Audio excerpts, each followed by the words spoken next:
ये बीच वाली जो जगह है, यहाँ से मीडिया के लोग छोड़ दो, हमारे जो नौजवान है वो हट जाओ। मुझे विश्वास है मेरी बात को मानो, अगले 1 मिनट में इसको खाली करा दो।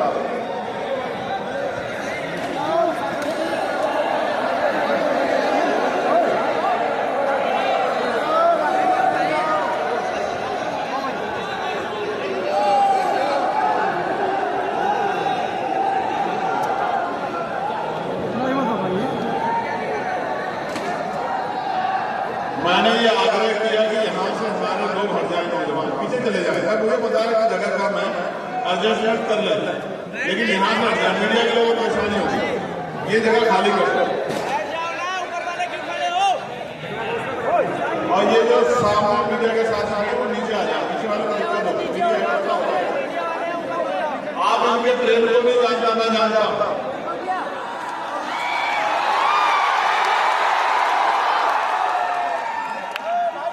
ये मेरी गिरफ्तारी की खबर पर तो मैं जिले को हिला कर देते, मैं इनको जानता हूं। इसलिए आपसे आग्रह है कि आप नीचे आ जाओ, मीडिया के साथ ही आप हटका बचो। प्यारे भाई हट जाओ, जल्दी से खाली करो, थोड़ा जल्दी से खाली करो। प्यारे साथियों, सर्वप्रथम मैं बहुजन समाज में जन्मे सभी संतों, गुरुओं और महान पुरुषों को नमन करता हूं। महामानव तथागत गुरु से लेकर जगत गुरु सतगुरु रविदास जी महाराज, भगवान वाल्मीकि महाराज, गुरु नानक देव, संत कबीर, गुरु घासीदास जी, संत गाडगे जी महाराज, नारायण गुरु और बाकी उन संतों को भगवान महावीर जैन, जिन्होंने भारत में सामाजिक, आर्थिक, राजनीतिक परिवर्तन के लिए आंदोलन चलाए हैं, उन सबको नमन करता हूं। आधुनिक भारत में वंचितों के मुक्तिदाता राष्ट्रपिता ज्योतिबा फूले, आरक्षण के जन्मदाता, आरक्षण के पैरोकार, सामाजिक न्याय के छत्रपति साहू जी महाराज, करोड़ों शोषितों, वंचितों, महिलाओं, नौजवानों, किसानों, कर्मचारी, मजदूरों के नेता, उनके मार्गदर्शक, उनके मुक्तिदाता डॉक्टर बाबा साहब अम्बेडकर को भी नमन करता हूं। मां सावित्रीबाई फूले, मां फातिमा शेख, मां अवंतिकाबाई होलकर, मां झलकारीबाई, मां रमाबाई, ईवी पेरियार रामानायकर स्वामी, पेरियार यादव, जिनको मैं संघर्ष के नायक के तौर पर देखता हूं, बाबू जगदेव प्रसाद कुशवाहा, इनको बिहार का लेनिन भी कहा जाता है, जननायक कर्पूरी ठाकुर, जिनको हम अपना नेता मानते हैं,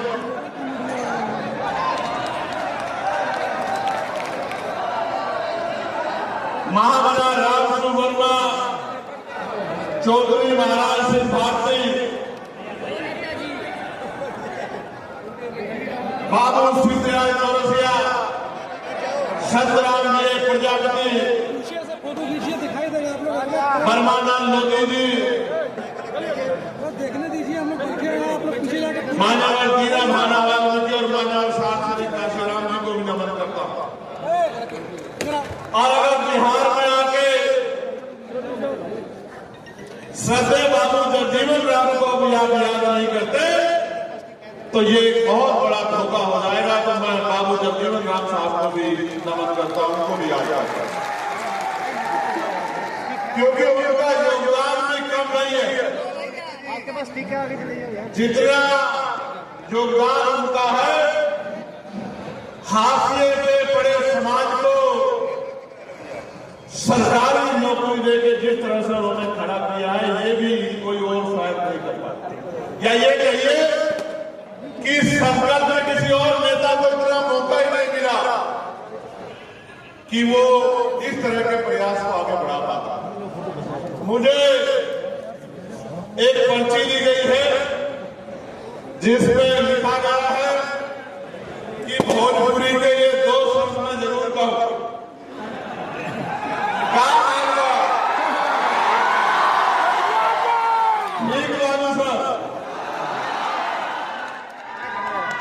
और ये मैं समझता हूं कि ठीक तो नहीं। जब तक बिहार में एनडीए की सरकार रहेगी तब तक ठीक कैसे रहेगा मुझे बताओ। तो आप कह रहे हैं ठीक है, अच्छी बात है, लेकिन मैं मानता हूं कि ठीक नहीं है, ठीक करना पड़ेगा। फिर मैं यहां से शुरू करूंगा कि संघर्षों के साय में घनघोर जवानी पड़ती है और इतिहास पर झुक जाता है जिस और जवानी चलती है। आज का ये महान दिन जिसमें मुझे राष्ट्र यहाँ इकट्ठा होने का मौका मिला है, मैं आज इस विशेष दिन पर जो भीम आर्मी का स्थापना दिवस है, मैं 10वें स्थापना दिवस और तृतीय अधिवेशन की आप सबको बहुत बहुत बधाई देता हूं, बहुत बहुत मंगल कामनाएं करता हूं। प्यारे साथियों, मैं सबसे ज्यादा धन्यवाद करूंगा माता शक्ति का, जो इतनी बड़ी संख्या में आज अपने बच्चों को, अपने भाइयों को आशीर्वाद देने के लिए यहाँ पहुंची है। मैं दोनों हाथ वाले उनको बहुत बहुत प्रणाम करता हूं। साथ साथ मैं इस नौजवान सैलाब को भी धन्यवाद देता हूं। मुझे मीडिया के लोग पूछते हैं कि ये भीम आर्मी के लोग कहां से आते हैं। अब मैं उनसे ये कहता हूं कि आंधी को रोका जा सकता है, तूफान को रोका जा सकता है, सैलाब को रोका जा सकता है, लेकिन भीम आर्मी के बहादुर योद्धाओं को नहीं रोका।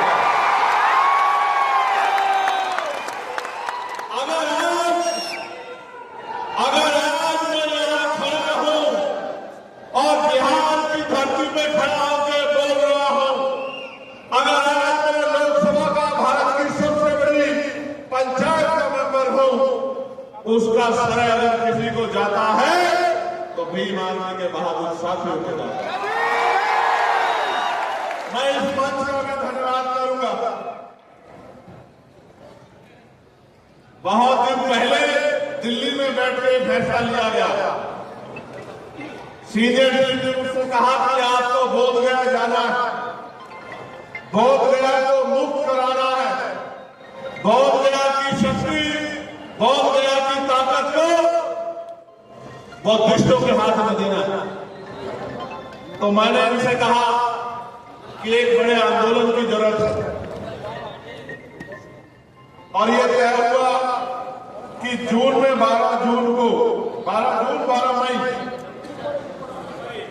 मई को एक बड़ा आयोजन होगा और उस दिन लाखों लोगों को लेके हमें बोधगया पहुंचना है। लेकिन फिर देश में वार आ गई। हमारा देश, पहलगाम का हमला हमारे लोगों पर हुआ।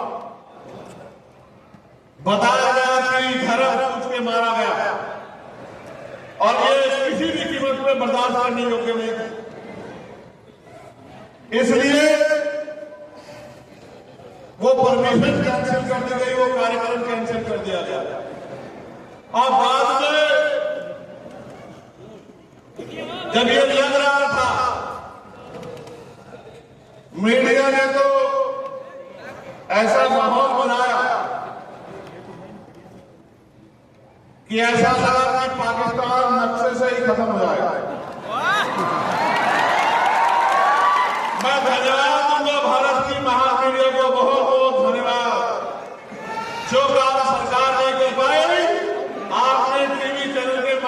कर दिया।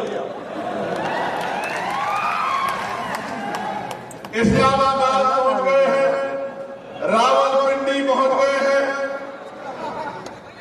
कराची पहुंच गए हैं।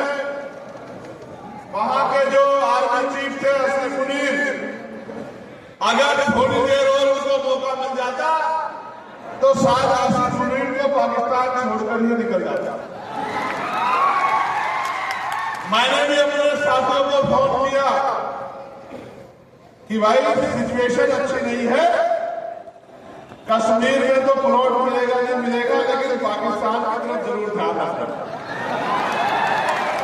शेड्यूल ट्राइब बैकवर्ड के जिन लोगों पे जमीन नहीं है उनको जमीन वहीं दिलाने का काम हम लोग करेंगे। मीडिया के चैनल में बैठे एक्सपर्टों ने तो इस तरह का माहौल बनाया, ऐसा लगा कि यहां से घुस गए हैं, सूत्रों द्वारा पता लगा यहां से घुस गए हैं। मैं ये कहता हूं कि अगर वॉर भी ना हो, क्योंकि वॉर किसी देश के लिए अच्छी बात नहीं, वॉर में जान जाता है, आर्थिक नुकसान होता है, बंटवारे होते, दूरियां पैदा होती है, लेकिन अगर मीडिया का बस चले तो ये वॉर करवा देते। इसलिए उस दिन मैंने महान मीडिया के आगे प्रणाम किया और ये तय किया कि उनकी सारी बातों में भरोसा नहीं करना। प्यारे साथियों, आज हम ये अधिवेशन जो मैंने आपको विषय बताया कि 12 मई को जो कार्यक्रम होना था वो नहीं हो पाया क्योंकि वॉर जैसी सिचुएशन बन गई थी, तो सीनियर कमेटी ने तय किया कि हम लोग अधिवेशन बिहार में करेंगे। और पूरी कमेटी, क्योंकि हमारे यहाँ लोकतंत्र है, पूरी कमेटी ने डिसाइड किया तो हम लोगों ने कि अधिवेशन बिहार में होगा। और अधिवेशन बिहार के भी बहुत बड़ा में होगा, लेकिन फिर से बहुत बड़ा में इतना बड़ा हॉल नहीं मिला क्योंकि अधिवेशन खुले में नहीं हो सकता। अधिवेशन तो हॉल नहीं होता, कोई हॉल नहीं मिला इतना बड़ा, और फिर परमिशन को भी दिक्कत हुई। तो मैं सबसे पहले धन्यवाद दूंगा बिहार की पूरी टीम भाई अमर ज्योति जी को, बहुत साहब को, रिकेश जी को, रामे प्रधान जी को और मेरे प्यारे भाई कमल सिंह वालिया जी को, जिन्होंने लंबे समय तक यहाँ रहकर मेहनत करके इस अधिवेशन को सफल कराने का काम किया। और मैं अपने भीम आर्मी के प्रदेशों के नेतृत्व को भी धन्यवाद देता हूं, भाई हिमांशु जी को, भाई कुलदीप जी को, भाई जितेंद्र जी को, भाई अनिल जी को, भाई सुनील बरसिया जी को, जिन्होंने यहां पहुंचकर अपनी जिम्मेदारी को निर्वहन करने का काम किया। किस तरह से कार्यक्रम सफल हो इसमें पूरी ताकत लगाई। कुछ लोगों को बोलने का मौका भी नहीं मिला, कुलदीप जी को नहीं मिला, समय कमी कारण, लेकिन मैं उनका धन्यवाद करता हूं। और मैं देश भर से चल के आए, किसी प्रदेश से 4 लोग, किसी 6 लोग, किसी 10 लोग, जो थोड़े 10% लोग देश भर से आए हैं, चाहे वो मध्य प्रदेश के हमारे भीम आर्मी आजाद समाज पार्टी के नेता हो, चाहे हमारे बंगाल के नेता हो, चाहे हमारे झारखंड के नेता हो, चाहे हमारे उत्तर प्रदेश के सीनियर नेता हो, उत्तर प्रदेश के तो बहुत सारे लोग दिख रहे हैं सीनियर, चाहे हमारे उत्तराखंड के साथी, चाहे हमारे महाराष्ट्र के साथी हो, और चाहे असम के साथी हो, उत्तराखंड के साथी हो, छत्तीसगढ़ के साथी हो, तमाम हमारे साथियों ने जो अपनी जिम्मेदारी को यहाँ लाकर अपनी लीडरशिप का जो प्रदर्शन किया है, इसके लिए मैं इतनी भी बहुत प्रशंसा करता हूँ। हमारे लीडरशिप के साथियों को धन्यवाद देता हूँ, मिशन सेवक के साथियों को धन्यवाद, महिला नेतृत्व का भी धन्यवाद देता हूँ, और अशोक जी, तोमर साहब, रविंद्र भाटी जी और हमारे बड़े भाई हमारे भीम आर्मी के राष्ट्रीय अध्यक्ष धनसु जी का मैं बहुत बहुत धन्यवाद करता हूँ। मैं ये भी कह सकता हूँ कि अगर मेरे भाई नहीं होते तो भीम आर्मी का कारवा इतना मजबूत नहीं हो पाता। मैं इस बात को बड़े बड़े दिल से कहता हूँ। क्योंकि व्यक्ति के कार्य की कदर होनी चाहिए।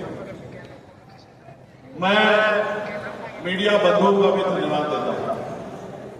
प्यारे साथियों, मैं भीम आर्मी के विषय में कुछ चीजें आपके सामने रखना चाहता हूं। भीम आर्मी कहां बनी, कैसे बनी, इस पर मैं चर्चा नहीं करना चाहता, क्योंकि मोस्टली चीजें आप लोग जानते हैं, जो लोग काम करते हैं।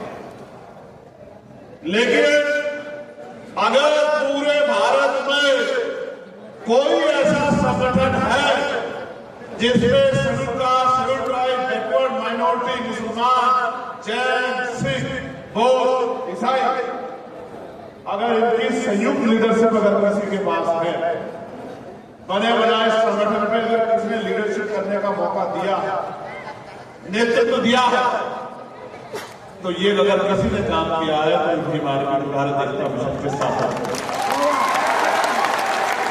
हमारे यहां जो अमर ज्योति जी हमारे नेता हैं, नेतृत्व करते हैं, वही राजस्थान में जितेंद्र अठवाल साहब नेतृत्व करते हैं। ये बात मैं क्यों कह रहा हूं? क्योंकि आपको पता होना चाहिए कि एक ऐसा संगठन और एक ऐसे समय में बना है 2014 में, जब देश के अंदर भारतीय जनता पार्टी की सरकार हुकूमत में आई और भारतीय संविधान में खतरा मंडरा रहा था। मैं जो बात कह रहा हूं चैलेंज के साथ कह रहा हूं, संविधान को हाथ में पकड़ने वाला कोई व्यक्ति नहीं था, एक भी व्यक्ति नहीं था। दलितों में, पिछड़ों में, मुसलमानों में जुल्म होता था, बैठकों के साथ रेप होता थी, मारकर लटकाया जाता था, राजस्थान के लोग गवाह, जुल्म करके अत्याचार होता था, किसानों के साथ, नौजवानों के साथ, पहलवानों के साथ, कर्मचारियों के साथ। और बड़े बड़े नेता डरते क्या तो एनडीए में घुस गए या राजनीति को कमजोर करके पीछे बैठ गए। अगर कोई था जिसको जान की परवाह नहीं, जिसको अपने मान की परवाह नहीं, जिसको अपने बच्चों की परवाह नहीं, जिसको अपने परिवार की परवाह नहीं थी, जिसको परवाह थी तो भारतीय संविधान की, जिस संगठन के नाम से पीछे लिखा जाता था कि भीम आर्मी संविधान का रक्षा दल है, अगर एकमात्र उम्मीद कोई थी तो वो भीम आर्मी भारत एकता मिशन थी। इसके अलावा कोई नहीं है। कहीं भीम आर्मी का नेतृत्व, कहीं भीम आर्मी का नेतृत्व किसी प्रदेश में शेड्यूल कास्ट की कोई और जाति करती, तो कहीं दूसरी जाति करती, कहीं तीसरी जाति करती, कहीं चौथी जाति करती। ये एक ऐसा संगठन है जिसके अंदर सामाजिक न्याय है। कहीं इसकी रखवाली, इसका नेता पासवान समाज का व्यक्ति, कहीं इसका नेता वाल्मीकि समाज का व्यक्ति, कहीं इसका नेता पासी समाज का व्यक्ति, कहीं इसका नेता समाज समाज का व्यक्ति, कहीं इसका नेता महान समाज का व्यक्ति। ये बात मैं क्यों बता रहा हूं? जहां जहां संघर्ष करने की योग्यता पैदा हुई है, वहां भीम आर्मी ने नेतृत्व देने का काम किया, बड़े बड़े संगठन। इसके अलावा आपको बताना थी कि भीम आर्मी एक जाति, एक धर्म, एक स्थान का संगठन नहीं है। भीम आर्मी भारत के 140 करोड़ लोगों में जो संविधान को मानने वाले लोगों का अपना संगठन है, उनकी अपनी शक्ति है, उनकी ताकत है। और आप जानते हो देश भर में कोई आंदोलन ऐसा नहीं है जिस लड़ाई को भीम आर्मी ने लड़ने का काम किया और समय समय पे दिल्ली में अपनी शक्ति दिखाकर ये बताने का काम किया। हमारे कर्नाटक के लोग बैठे, तेलंगाना के लोग बैठे, तमिलनाडु के हमारे अध्यक्ष बैठे, समय समय पर ये बताने का काम किया है कि हम मिट तो सकते हैं लेकिन झुक नहीं सकते। ये शक्ति प्यारे साथियों, ये आपके सामने जो बोल रहा है चंद्रशेखर, अगर इसको राष्ट्रीय अंतर्राष्ट्रीय पहचान अगर किसने दी है तो भीम आर्मी भारत एकता मिशन है। टाइम्स मैगजीन में अगर इसका नाम छपा है आपके छोटे से कार्यकर्ता का दुनिया के 100 बढ़ते नेताओं में अगर किसी कार्यकर्ता के भीम आर्मी के नाम छपा है तो भीम आर्मी के दे, लेकिन आपने भी उसको साबित करके दिखाया है कि इस बार लोकसभा में अपना प्रतिनिधित्व भेजकर अपनी आवाज को उठाने वाला भेज के आपने भी साबित करके दिखाया है कि जो टाइम मैगजीन ने कहा था कि आपका कार्यकर्ता भीम आर्मी का चंद्रशेखर जो देश का अकेला उभरता हुआ नेता है, उस आवाज को आपने पार्लियामेंट में भेजने का काम किया। इसके लिए भी मैं आपका बहुत बहुत हमारे नगीना के लोग भी यहाँ हैं, दोनों हाथ उठाकर नगीना के लोग धन्यवाद कीजिए एक बार तरह। बोलो धन्यवाद नगीना। मैं तो चाहता था एक हमारे पत्रकार मित्र यहाँ से लड़ रहे थे, आप उनको भी लोकसभा भेज देते, लेकिन आप भेज नहीं पाए। तो लोकसभा में भेज पाया तो विधानसभा भेज देना। ये समझ गया। प्यारे साथियों, मुझे आपसे बहुत जरूरी बात करना है। ये फूल मेरे आपके बीच में कांटे तो नहीं पकड़े? नीचे वालों को दिख रहा हो ना? ये फूल रख सकते हैं आपके मेरे बीच में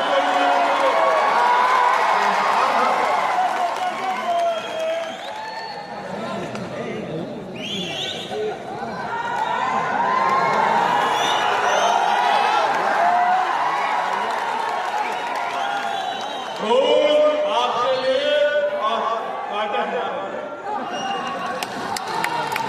प्यारे साथियों, 2-3 बहुत महत्वपूर्ण बातें आपसे कहनी है। आपके लिए, आपको दिखाने के लिए कुछ लेके आया। इसमें कुछ है, दिखाऊंगा। ऐसा नहीं कि आपने जो बात आई तो कैसे पूरी कर दो, ऐसा नहीं। समय पर दिखाऊंगा। भीम आर्मी के साथियों से मुझे कहना, अपनी लीडरशिप से मुझे कहना, अनुशासन हमारी शक्ति है।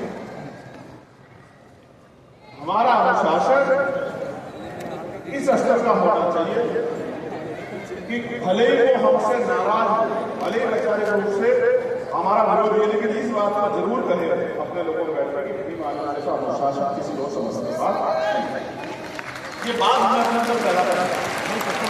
हालांकि मैं आपके अनुशासन से टिप्पणी नहीं कर रहा, लेकिन फिर भी मेरी इच्छा है कि देश का सबसे अनुशासित संगठन भीम आर्मी को होना चाहिए। भीम आर्मी ब्रांड है या नहीं? बताओ है या नहीं? बताओ। मैं उसका उदाहरण बताता हूं। 2022 में जिन लोगों को काम ना करने की वजह से हमने निकाल दिया था उत्तर प्रदेश में, दिल्ली में, जो नेता किसी पार्टी के नेताओं से, अपने पार्टी के नेताओं से नहीं मिलते थे, उन्होंने भीम आर्मी के निकाले गए कार्यकर्ताओं के साथ बैठ के 2-2 घंटे बात की। ये भीम आर्मी की ताकत है। और यहां भी जिन लोगों को हमने काम ना करने की वजह से निकाल दिया था, उन लोगों को भी दूसरी राष्ट्रीय स्तर की पार्टी के नेताओं में से हाथ मिलाना के ज्वाइन कराया, जिनको हमारे यहां से निकाला। तो इस देश में अगर नेतृत्व का निर्माण हो रहा है, मजबूत कार्यकर्ता का निर्माण हो रहा है, तो पुलिस से डरता, ना कानून के झूठे से गंजे से, ना जेल से मुकदमे से, वो भीम आर्मी भारत मिशन के नेतृत्व में।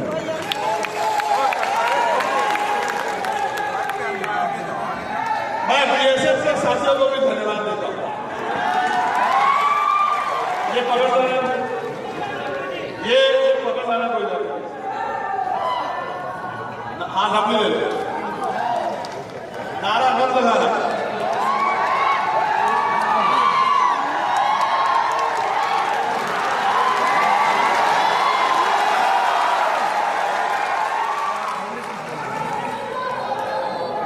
मेरा काम मनवालियों को बजाना, ढबले बजाना नहीं। ये काम तो हमारा कोई भी कार्यकर्ता करेगा। मेरा काम है इस देश में मनवाद, अंधविश्वास, पाखंडवाद, सामंतवाद बहन बेटियों की तरफ जो आप उठाते हैं उनका इलाज कर रहे हैं। प्यारे साथियों, आज आपसे 10वें साल में कुछ मांग रहा हूं, दोगे नहीं दोगे बताओ? तो जिस कार्यकर्ता को जो काम दे दिया है, चाहे आंधी आए, तूफान आए, बरसात आए, अपने काम को सबसे पहले पूरा करना है। ये शक्ति का निर्माण अपने अंदर करना है। हम किसी जाति के खिलाफ नहीं है, धर्म के खिलाफ नहीं है, हम उस व्यवस्था के खिलाफ है जो ऊंच नीच की बात है, जो भेदभाव की बात है। हम किसी पार्टी के विरोधी नहीं है, हम पहचान के विरोधी। हमारे महापुरुषों ने जो विचारधारा हमें दी है, उस विचारधारा के समर्थक है, उस विचारधारा के खिलाफ। जो संविधान के खिलाफ है, वो व्यक्ति हो, पार्टी हो, उसके खिलाफ। जो मानवता के खिलाफ है, बंधुत्व के खिलाफ है, भाईचारा के खिलाफ है, महिलाओं के अधिकारों के खिलाफ है, महिलाओं के सशक्तिकरण के खिलाफ है, किसानों, कमजोरों, हकवंचित समाज के तरक्की के खिलाफ है, उनके खिलाफ। सीधी बात, बिल्कुल सीधी बात। मैंने जो स्पष्ट कहा, आज भी दोहरा रहा हूं, हम ना किसी पार्टी के खिलाफ है, न व्यक्ति के खिलाफ है। हमारी लड़ाई विचारधारा की है, और जब तक हमें आखिरी लहू सांस रहेगा, हमारे शरीर में लहू का आखिरी कतरा रहेगा, तब तक हम लोग इस विचारधारा को चलाते रहेंगे। आंदोलन का काम यह है, ये ज्यादा है। अभी जो राजा कि हम रहे ना रहे, मैं ऐलान से कह रहा हूं, हम रहे ना रहे, लेकिन हम इस संगठन को जब तक हमने इतनी शक्ति देते रहेंगे कि ये संगठन सैकड़ों साल में, हजारों साल इस देश की राजनीति में, देश की व्यवस्था में अगर रहेगा। इस बात का हम लोग विश्वास रखते हैं। और मैं एक चीज और घोषणा इस बात समझ करना चाहता हूं, भीम आर्मी में हर कोई व्यक्ति आगे बढ़ सकता है। जो आज ग्राम पंचायत का सदस्य है, वो जिले का सदस्य बन सकता है, जिले का अध्यक्ष भी बन सकता है, प्रदेश का अध्यक्ष भी बन सकता है, राष्ट्रीय अध्यक्ष भी बन सकता है। भीम आर्मी में ऐसा नहीं करेंगे, न मैं, ना अध्यक्ष जी, ना महासचिव साहब, ना और कोई साहब, ना और कोई साहब, कि हमारे आने वाली पीढ़ियां इसमें अध्यक्ष या किसी महत्वपूर्ण पद पर रहेगी। अगर हमारे बच्चों को भी काम करना है, तो वो भी भीम आर्मी के सामान्य सदस्य बनकर काम करेंगे। इस बात का मैं आपको वचन देता हूं। ये ऐसा संगठन नहीं होगा कि जिसमें पीढ़ियां एक ही परिवार के लोग आगे बढ़ते रहेंगे। ऐसा कोई संकल्प, ऐसा कोई कॉन्स्टिट्यूशन हमने इस संगठन का नहीं लिखा। हमने इस संगठन का एक ही कॉन्स्टिट्यूशन लिखा है कि यहाँ हमारी मेहनत, इसका संघर्ष है। और ये गवाह अनिल जी गवाह, जितेंद्र साहब गवाह, बहुत सारे सुनील बैरेसा जी गवाह, बहुत सारे लोग गवाह हैं कि जो अपने यहाँ विधानसभा के मेंबर रहे होंगे, विधानसभा के सदस्य रहे होंगे, विधानसभा अध्यक्ष रहे होंगे, जिले के अध्यक्ष रहे होंगे, वो अपने अपने प्रदेशों में अध्यक्ष भी रहे हैं और राष्ट्रीय कोर कमेटी के मेंबर भी हैं, राष्ट्रीय पदाधिकारी भी हैं। ये किसी चुनाव नहीं है, ये सच है। ये भीम आर्मी का कार्यकाल का उदाहरण आप देख सकते हो। संघर्ष के बलबूते जो आदमी विधानसभा का अध्यक्ष था, वो आज राष्ट्रीय कमेटी का मेंबर है, राष्ट्रीय पदाधिकारी। ये दिया भीम आर्मी। तो साथियों, मैं आपसे यही जानना चाहता हूं कि ये सामाजिक परिवर्तन का कारवा रुकना नहीं चाहिए। हम रहे ना रहे, कारवा चलता रहना चाहिए, कारवा आगे बढ़ना चाहिए, कारवा मजबूत होना चाहिए। और अगर सच में मुझसे प्यार करते हो तो घर से निकलो और बिखरे हुए बहुजन समाज में भाईचारा पैदा करो। मानवता के सिपाही बनो, अपने टूटे हुए भाइयों को गले लगो। जिन महापुरुषों के नाम मैंने दिए, उनके संघर्ष को छोड़ो। मैं बिहार की बात करता हूं, बाबू जगदेव साहब, बाबू जगदेव प्रसाद कुशवाहा, जननायक कर्पूरी ठाकुर। और मैं राजनीति को हो सकता है, लेकिन मैं रामविलास पासवान जी के जो आज दुनिया में नहीं, मैं उनके काम को भी हम टिप्पणी नहीं कर सकते, उन्होंने भी बहुत कुछ करके दिखाया है। अगर मंडल कमीशन में किसी का योगदान है तो रामविलास पासवान ने को छोड़ा नहीं रखा। मान्यवर काशीराम साहब के साथ साथ सज्जन रामविलास पासवान जी ने भी बहुत बड़ा संघर्ष किया है, इस बात को नकारा नहीं जा सकता। वो अलग बात है कि आज उनके बेटे उसी दल के साथ खड़े हैं जिस दल ने पिछड़ों के अधिकारों को रोकने के लिए एडी चोटी का जोर लगा दिया। वो अलग बात है, ये बात हमें समझनी पड़ेगी। और ये बात हमें समझनी पड़ेगी, रानी के पेट से राजा नहीं तैयार होगा। यहां अमर ज्योति जैसे सिपाही भी आपके बीच में बैठे हुए। नेता जनता बनाती है, नेता रानी के पेट से नहीं बनता। जितनी ताकत आपने दूसरों को दी है, अमर ज्योति को दे देना। डंडा ठंडा इतना मजबूत है, हमारे न्यारे हजारों से कह रहा हूं, समझदारी के लिए कह रहा हूं, इसलिए कह रहा हूं कि समझदार बनो। मैं बिहार की बात करूंगा मेरे भाई। बिहार हर तीसरे दिन खबर आती है शेड्यूल कास्ट की बच्ची को रेप करके 8 साल की, 12 साल की, 15 साल की जला दी, मार दी। मैं भी आता हूं लगातार बिहार। पहला चुनाव आजाद समाज पार्टी ने बिहार में लड़ा, मैं लगातार आता हूं। ज्योति के साथ अन्याय हुआ दरभंगा, छोटी बहन ज्योति,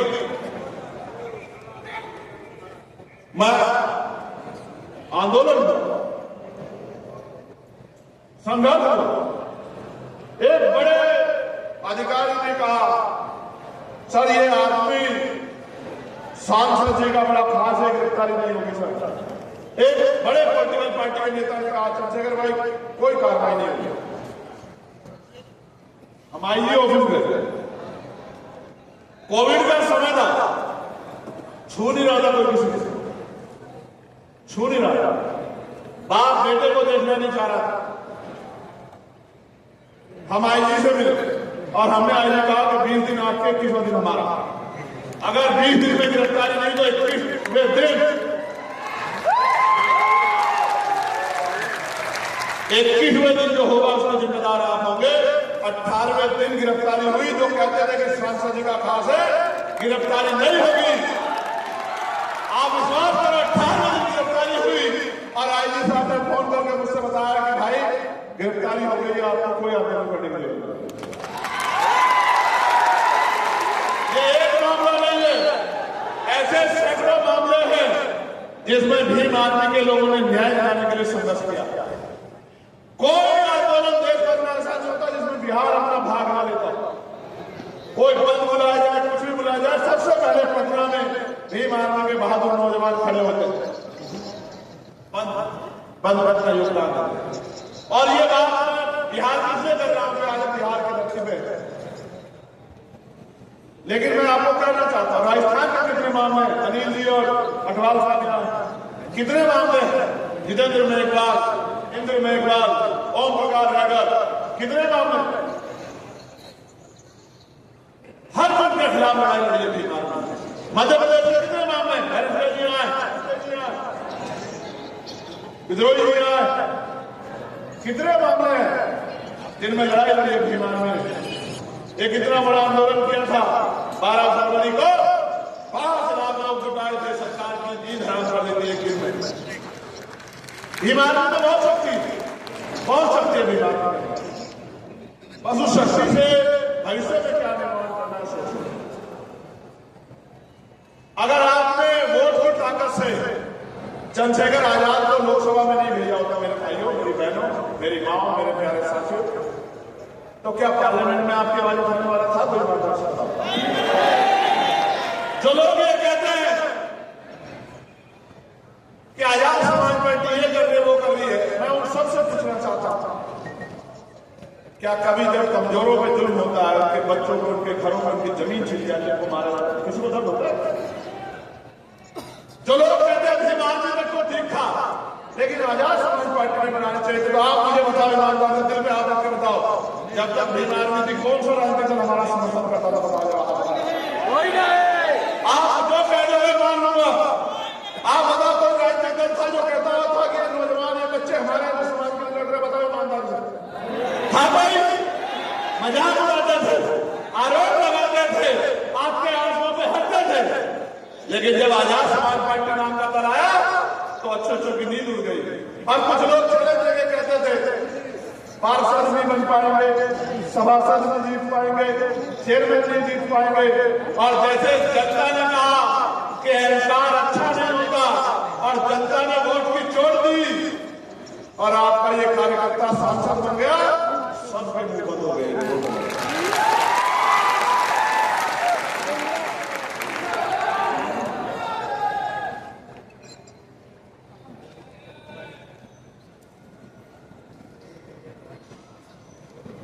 2020 में यहाँ चुनाव हुआ, अमर ज्योति जी गंवा, राम प्रधान जी गंवा, अमन तो सब सवाल। एक सियासी दल ने हमसे कहा कि अलायंस करेंगे, बात कर ली सारी और आखिरी मौके पे धोखा दे दिया।